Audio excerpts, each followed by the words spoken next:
My name is Milz. I'm responsible for the equipment and software business at Dentsply. So that covers CEREC, 3D printing, CBCT, intraoral scanners, treatment centers, and our software platform DScore. And also, of course, things like Sidexis and all the other softwares that Dentsply is offering to the market.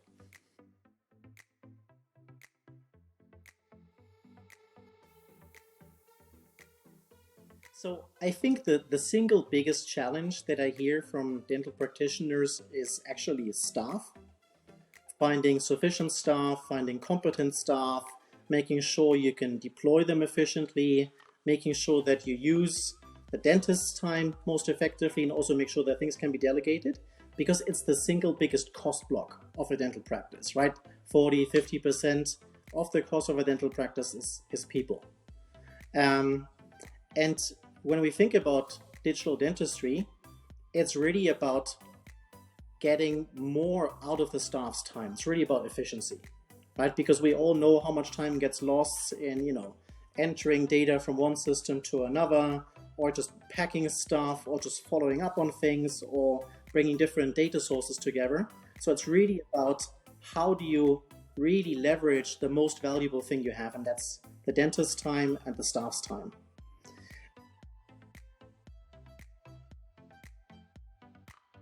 DScore is a cloud-based platform that we've developed to really connect all of our equipment and all of our workflows together.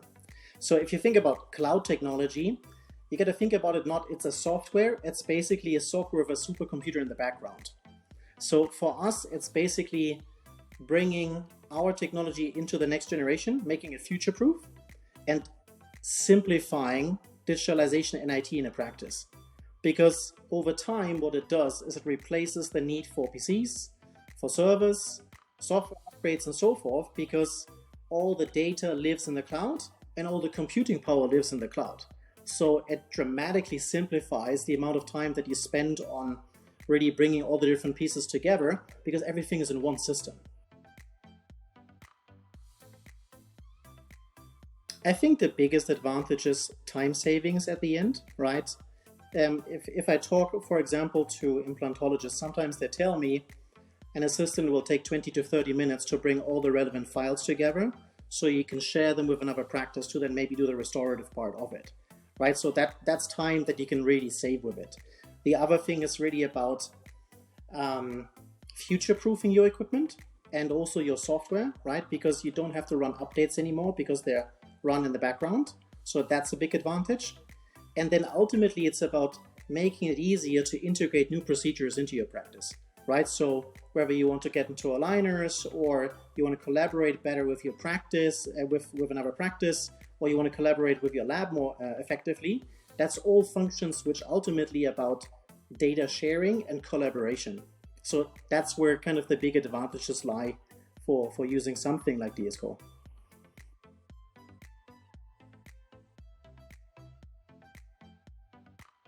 I think it's had a positive reception. It's really new, right? And there's always, of course, skepticism towards new technology. So we've seen that it's a different thing in the sense that it grows over time, right? It's I think we're all used to a new technology comes out and it has all the functions that you would ever think about. Now this is a platform, so it evolves over time. So we see it started early on with early adopters, then as more functions came online, kind of the adoption curve went up, and since IDS, it's really taken up a lot more practices and also labs that collaborate. We already have several thousand practices and labs now connected with it, so we're really happy with where it's going, and it's a transformation, right? So I think there's always the phase of excitement and skepticism, and then you have early adopters and later adopters. But I think the key thing is a cloud-based software platform is developed a lot by also the users, in the sense the functions come live that users ask for. So if you want to become most relevant for yourself, you got to lean in early, right? Because if you sit on the sidelines and you don't use it, then that means somebody else will say, hey, I would really like to have this function, or I would really like to have this function, or we see this gets a lot of attention.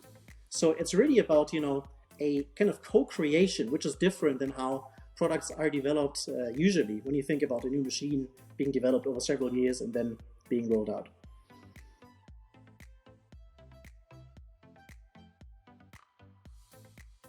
Core care is really about equipment service, right? So it's really giving you peace of mind that, you know, it will be repaired in the fastest possible way. You have your devices registered. So it's really about just equipment service. That's all it is. That's why it's called care. I mean, just like, you know, many other companies' offerings are called something care.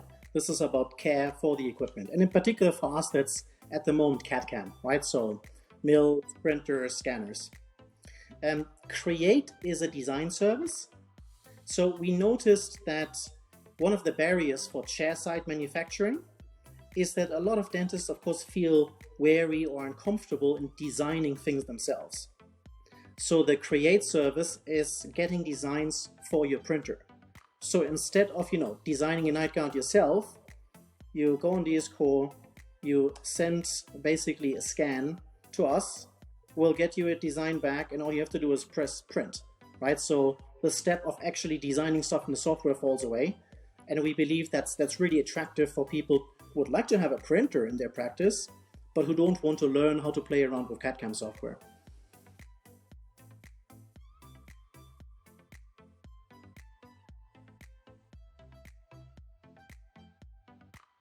We are very excited about 3D printing. We think it's a really tremendous technology and that brings a lot of benefits to a practice. And it's a little bit like, you know, you have two legs to stand on if you're doing in-house manufacturing.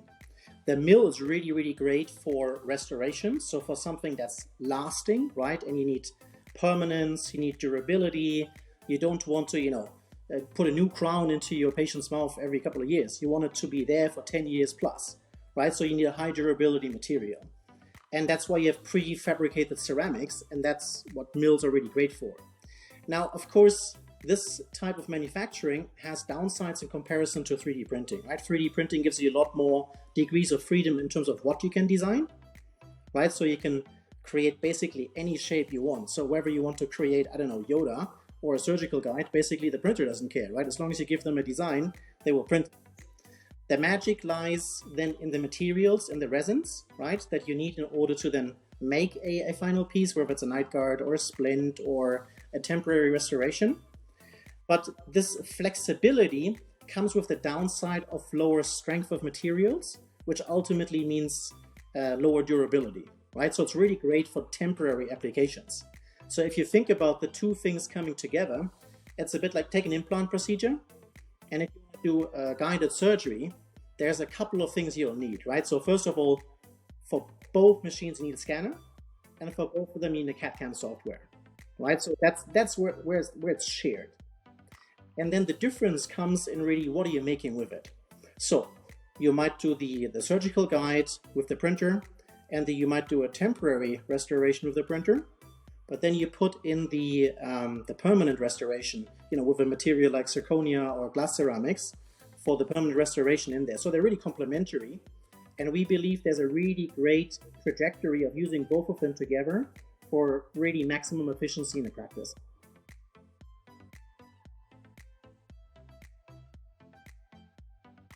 Well, I think first of all, it's exciting that people are trying to push the boundaries.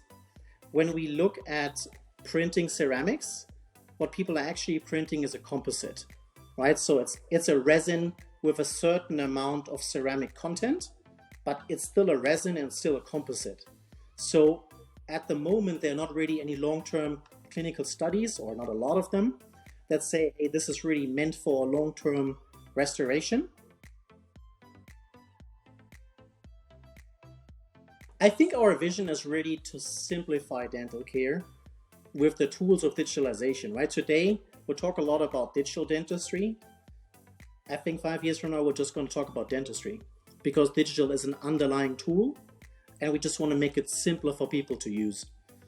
Because people don't become dentists because they want to play around with software, because they want to deal with IT problems. People become dentists because they want to take care of oral health problems, right? So it's really about liberating the users with the tools of digitalization so that they can focus on what's most valuable and most interesting, and that's improving patients' oral health care.